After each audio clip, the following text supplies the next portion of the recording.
Okay, stop. Yeah. Here we go. Yeah.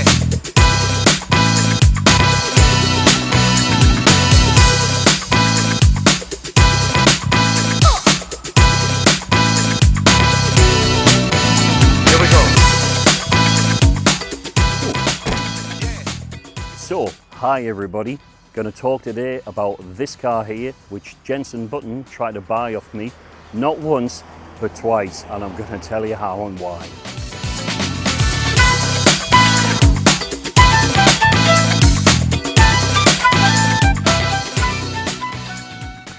So, welcome. If you're a new follower, thank you very much for joining us. If you're an existing follower, thank you very much for coming back and watching us again. Today I'm going to talk about Hakosuka, what makes it special and why it's a unicorn car. I'm really fortunate enough to own this one. It's one previous owner before. I bought this car in 2009. Took quite a while to find one. I had a good friend working for Cosworth Engineering. Found me a car in a little village on the northeast coast of Japan. Sent me the details over. I kind of bought it immediately because it was exactly what I was looking for. Next day, found out it was a one-owner car. Gentleman was 21 years old when he bought it in 1972, and he kept it. Stripped it out, raced it, did toge racing in it, and just really enjoyed it. He was a fisherman, so he didn't use it all the time. He used to get stored away for months on the end. He'd bring it out, take it out and race it. It was at a toge event, which, if you don't know what it is, that's illegal hill racing, mountain racing.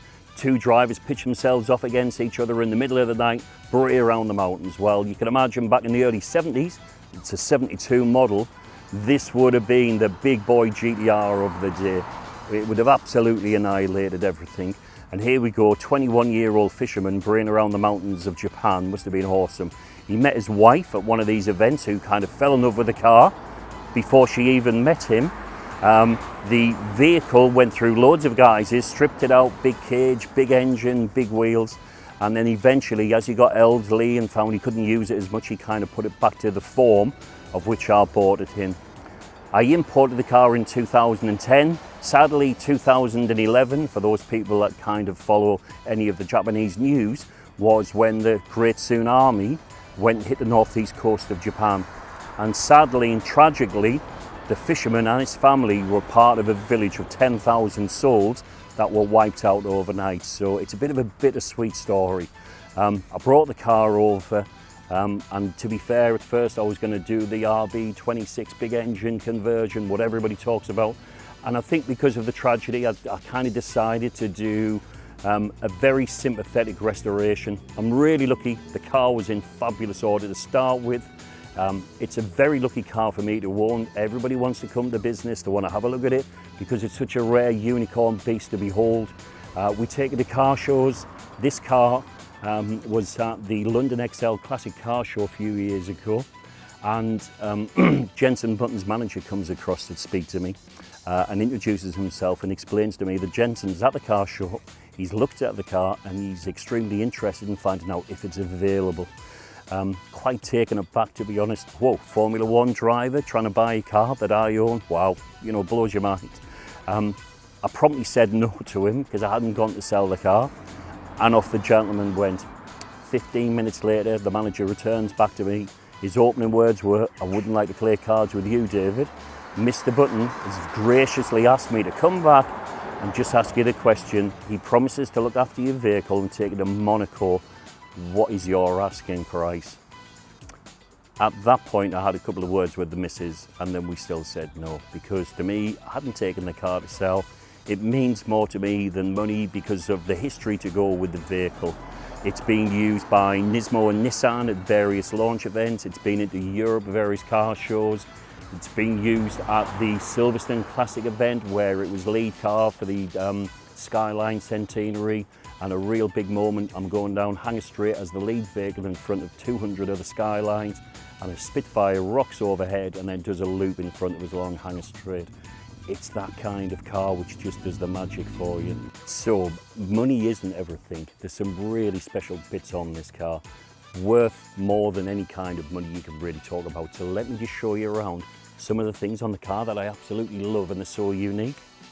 So this is the power plant, and this is the original engine the car left the factory with.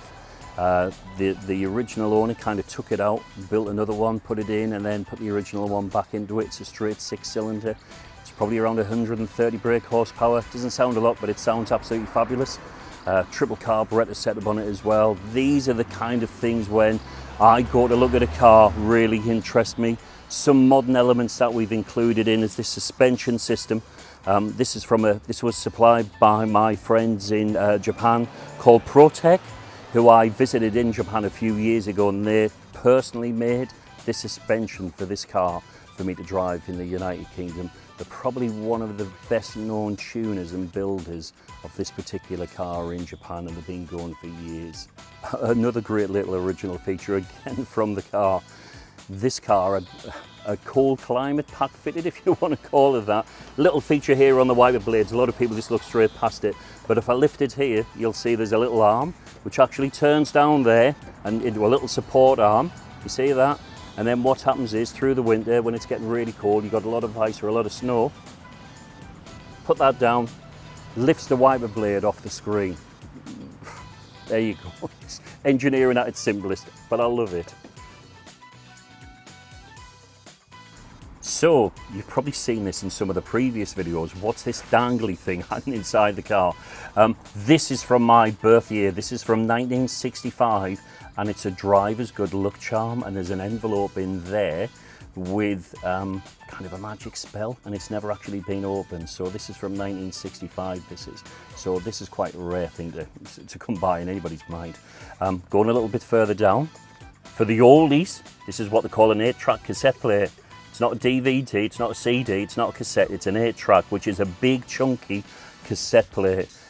Now, back in the office, I've actually got, which came with the car, some 1970s Japanese disco music, and this is music which is European music translated into Japanese, and it still works and it still plays. It's absolutely amazing. So you probably noticed at the bottom there, this is very garish looking kind of pedal affair, and you might be wondering why that's there. This was installed by the original owner, who, when he was toge racing, wanted to do the old left heel braking and accelerating, and that's why that's there. And you know what, I love it, and I've left it there. I don't want to take it out.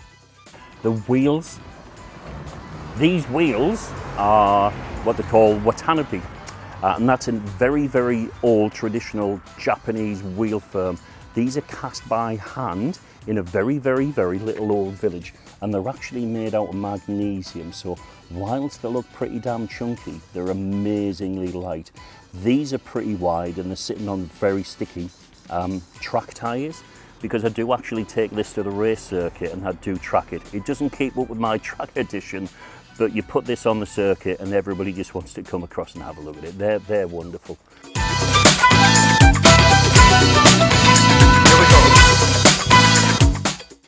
So here's the drive. It's a 72-year-old car. No power steering, no air conditioning, no power assisted brakes, but power assisted windows. It's noisy, it smells of petrol, but it's probably one of the best cars I've ever driven, period. I really enjoy using it. It's kind of a summer car for me, but I just wanted to kind of get it out and show everybody what it's all about. If you've got any questions about the Hakosuka or anything like that, you know what to do, you know where we're at, you know just to drop us a message. We're about to restore one that we purchased for a guy in Ireland. Lovely gentleman, came across, we'd found a Hako in a bar in Japan, belonged to an elderly man who had passed away. The vehicle had been stored for many years.